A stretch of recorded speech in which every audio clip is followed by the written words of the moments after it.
भैया कितना टाइम लगता है? मैं कब से वेट कर रही थी। अरे मैडम, ये पीछे वाली पूरी सड़क खुद ही पड़ी है। 2 महीने पहले ठीक करी है वो लोगों ने, वापस खोद दी। आपको पता है ना, ये लोग ऐप तो मस्त बना लेते हैं, सड़कें पता नहीं कब बनाना सीखेंगे। मेरे हाथ में 300 रुपए की बिरयानी है जिसको ट्रैक करने का सिस्टम इंडिया ने वर्ल्ड क्लास बना दिया, लेकिन मेरे दरवाजे के बाहर 3000 करोड़ रुपए का रोड फेलियर है। It's a paradox, isn't it? और प्रॉब्लम सिर्फ इस रोड तक लिमिटेड नहीं है। मुंबई फ्लाईओवर गिर जाते हैं लोगों के ऊपर। इंदौर कितने लोगों की जान चली गई पानी पीकर। नोएडा इंजीनियर पानी से भरे गड्ढे में डूब जाता है। दिल्ली और मुंबई ऑफिशियली दुनिया के सबसे कम लिवेबल सिटीज में आते हैं। ये कोई 1-2 इंसिडेंट्स नहीं है, ये एक पैटर्न है। छोटे छोटे फेलियर्स मिलकर एक बहुत बड़ा सिस्टम क्रैश बना रहे हैं। क्या दूसरे देशों में भी ये प्रॉब्लम एग्जिस्ट नहीं करते, या उनके पास पैसे ज़्यादा हैं? सबको लगता है कि हमारे शहर गरीब हैं, इसलिए इंफ्रास्ट्रक्चर ऐसा है। पर नहीं, प्रॉब्लम पैसों की नहीं, प्रॉब्लम पावर की है। हमारे पास डिलीवरी ट्रैक करने का सॉफ्टवेयर तो है, पर शहर चलाने का? वहाँ प्रॉब्लम्स प्रिडिक्ट होती हैं बिफोर दे हैपन। रोड खुद बोलता है मुझे फिक्स करो। हर pipeline monitored, real time quality tracking, नल से सीधा पानी पी लो। अगर यूएस का 311 कस्टमर सपोर्ट है, तो बीजिंग का 1 2 3 4 5 हॉटलाइन शहर का AI ब्रेन है। So why is it that we can run successful startups but not our cities? तो अब क्वेश्चन ये है कि अगर वहाँ हो सकता है तो इंडिया में क्यों नहीं? What if ये सब इंडिया में भी हो जाए? What if हमारे शहर स्टार्टअप्स की तरह रन करें? What if हर प्रॉब्लम का रिस्पॉन्स टाइम स्विगी के डिलीवरी टाइम जैसा हो? What if ये, what if वो? पॉसिबल है, बिल्कुल पॉसिबल है। So I thought, why not overthink this? What if Indian cities work like startups?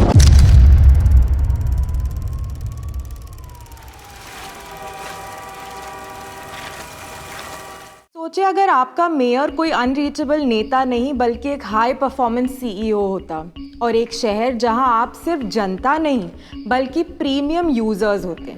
गली की लाइट खराब हुई, आपके रिपोर्ट करने के पहले ही सेंसर्स ने टेक्नीशियन को अलर्ट कर दिया। कचरे की गाड़ी लेट है, कॉरपोरेशन के डैशबोर्ड्स पर लाइव ट्रैकिंग चल रही है। ड्राइवर को फोन जाता है, उसी समय प्रॉब्लम फिक्स्ड। हर वार्ड, हर गली, हर पाइप एक मिशन क्रिटिकल प्रोडक्ट की तरह चल रहा है। लेकिन रियलिटी ये है कि हमें ये अपग्रेड्स मिले ही नहीं। हमें मिला ये।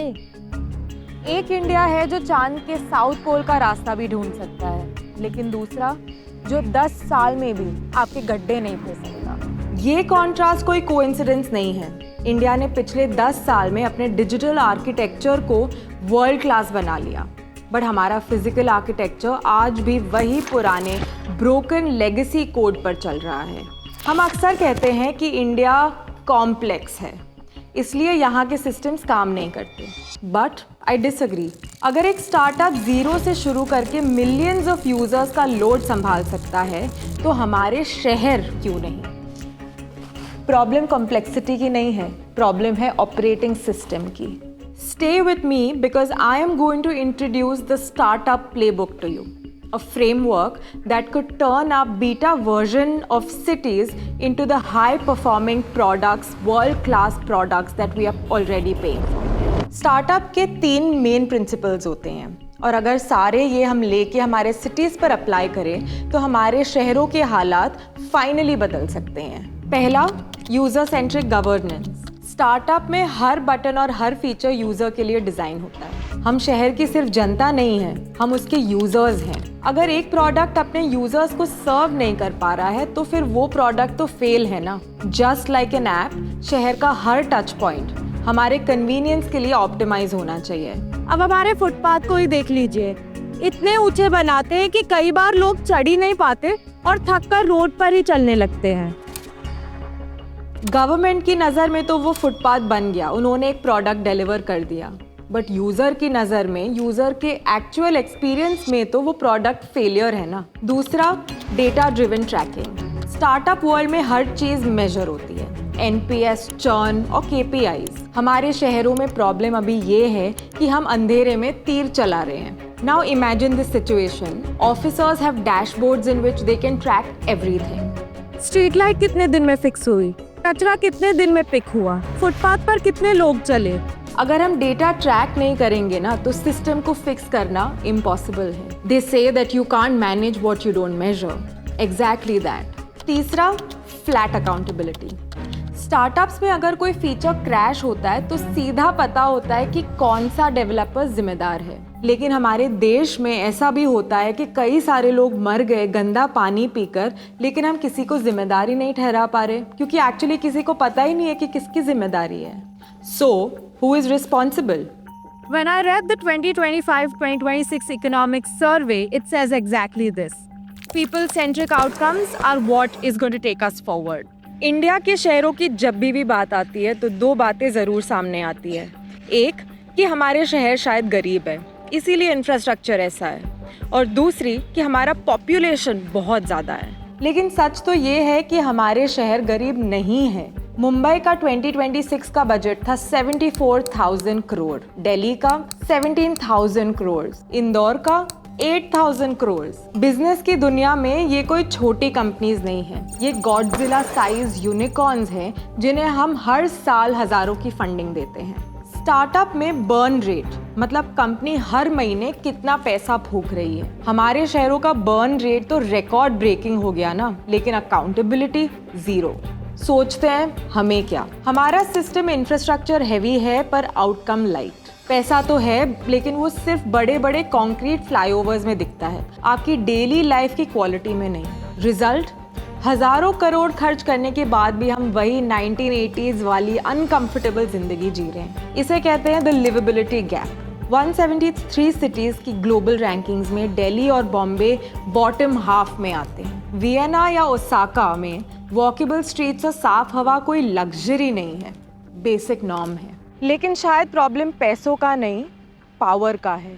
इंडिया में मेयर का पद सिर्फ एक ग्लोरीफाइड इवेंट मैनेजर का है, जबकि लंदन या न्यूयॉर्क में मेयर बॉस होता है। वो पुलिस, ट्रांसपोर्ट, बजट, बहुत सारी गवर्नेंस की चीजें कंट्रोल करता है। So we know who to hold accountable. क्या ये सारे प्रॉब्लम सिर्फ हमारे देश में ही है? दूसरे देशों ने इन प्रॉब्लम्स का सोल्यूशन कैसे निकाला, ये भी तो सोचना पड़ेगा। इंडिया में स्ट्रगल तो ये है कि कंप्लेन करनी है तो पता नहीं है कि किस डिपार्टमेंट के पास जाओ, और अगर एक डिपार्टमेंट के पास चले भी गए तो वो डिपार्टमेंट दूसरे पे टाल देता है बात। कस्टमर थक कर, यूजर थक कर कंप्लेन करना छोड़ देता है, और अगर बहुत स्ट्रगल करके एफर्ट मार के कंप्लेन कर भी दी तो पता नहीं है कि कंप्लेन रिजॉल्व कब होगी या होगी भी कि नहीं। इस प्रॉब्लम को ख़त्म करने के लिए यूएस के शहरों ने एक सिंपल 3 डिजिट नंबर लॉन्च किया, शहर का होम बटन यानी 311। Barbara, dial 311, a new way for Harrisburg City residents to get help with non-emergency issues.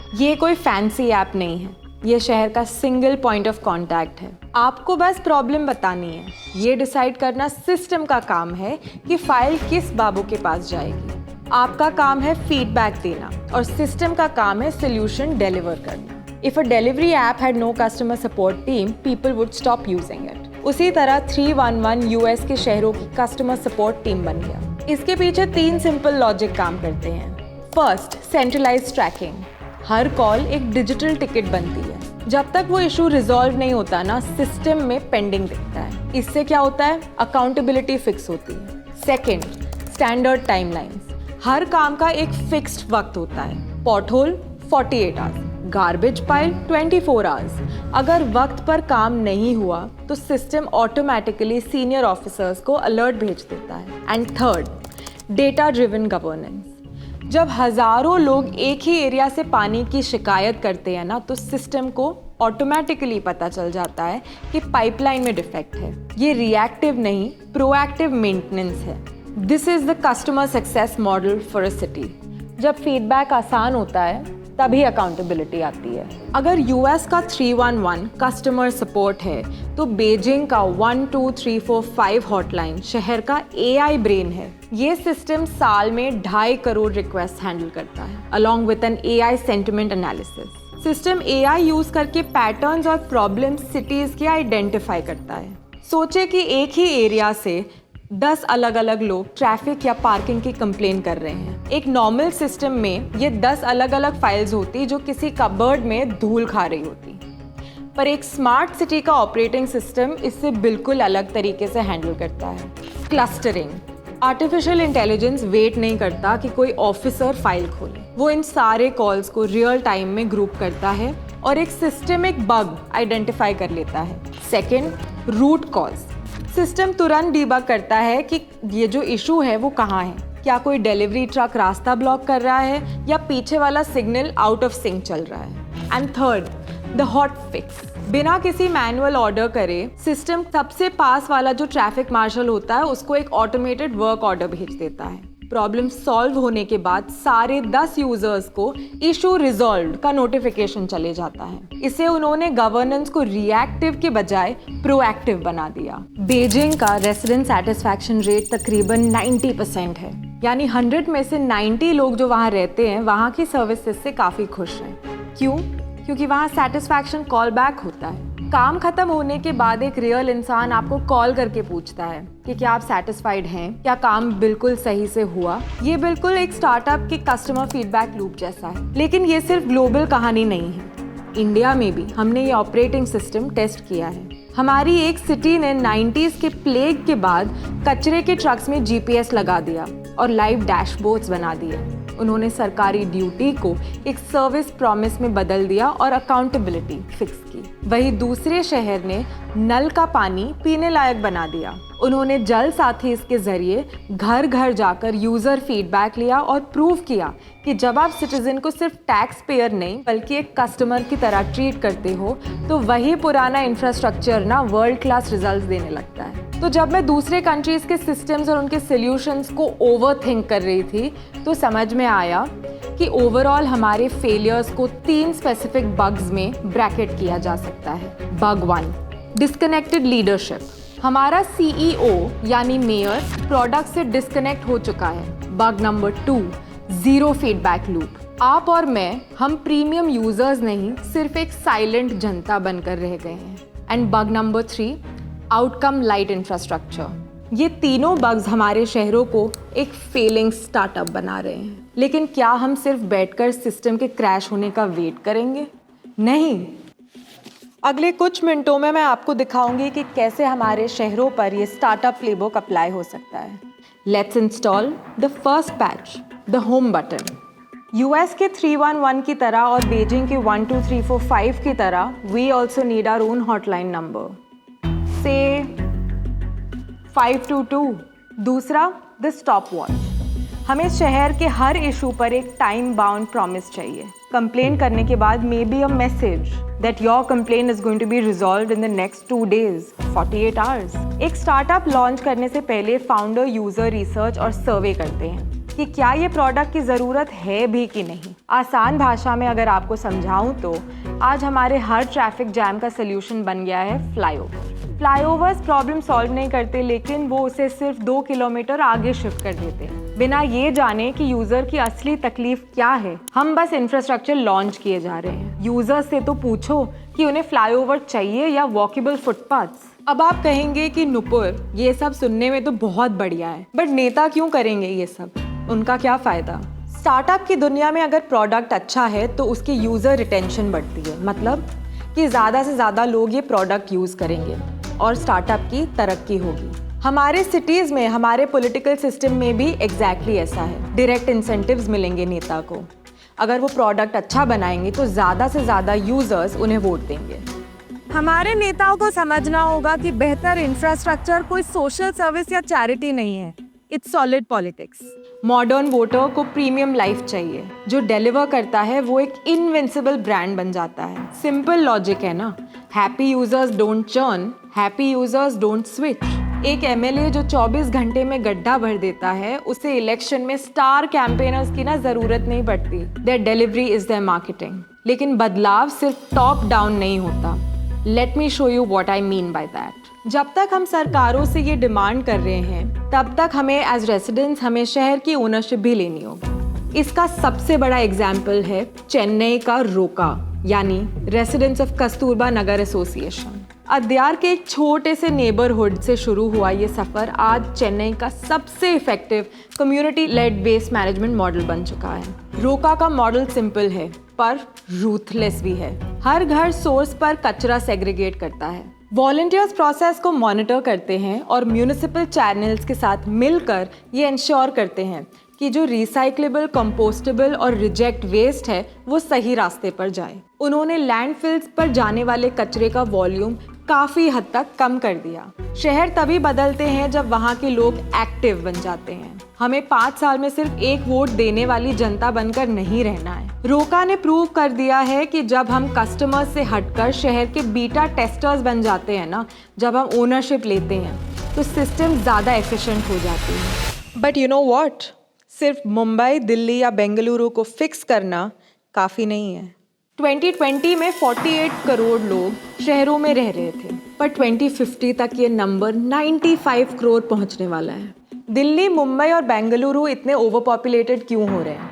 क्योंकि छोटे शहरों के लोगों को यहाँ पे बेहतर नौकरियाँ मिलती है, उनके बच्चों को अच्छी शिक्षा मिलती है और ओवरऑल उनकी फैमिली की तरक्की होती है।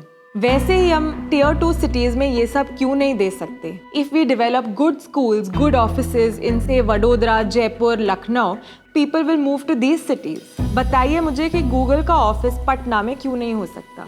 इंडिया का फ्यूचर टॉप 5 मेट्रोज में नहीं बल्कि उन 100 नए शहरों में है जो आज हम बिल्ड करेंगे। It's time to move beyond the big metros. हम एक ऐसे इंडिया में जी रहे हैं जहां टेक्नोलॉजी हमारी लाइफ का हर एस्पेक्ट बदल चुकी है, except for the streets that we walk on.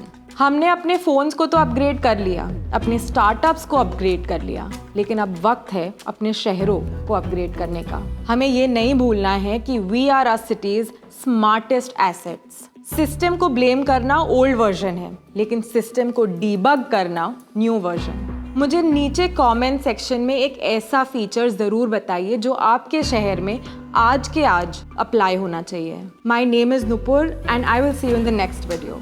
But before that don't forget to like, share and subscribe. और हाँ, ये वीडियो उन लोगों के साथ ज़रूर शेयर करिए जो एक्चुअली बदलाव लाना चाहते हैं, या फिर वो लोग जो समझते हैं कि इंडिया गरीब है, इंडिया के शहर गरीब है और हमारी पॉपुलेशन बहुत बड़ी प्रॉब्लम है। Let's see what they have to से।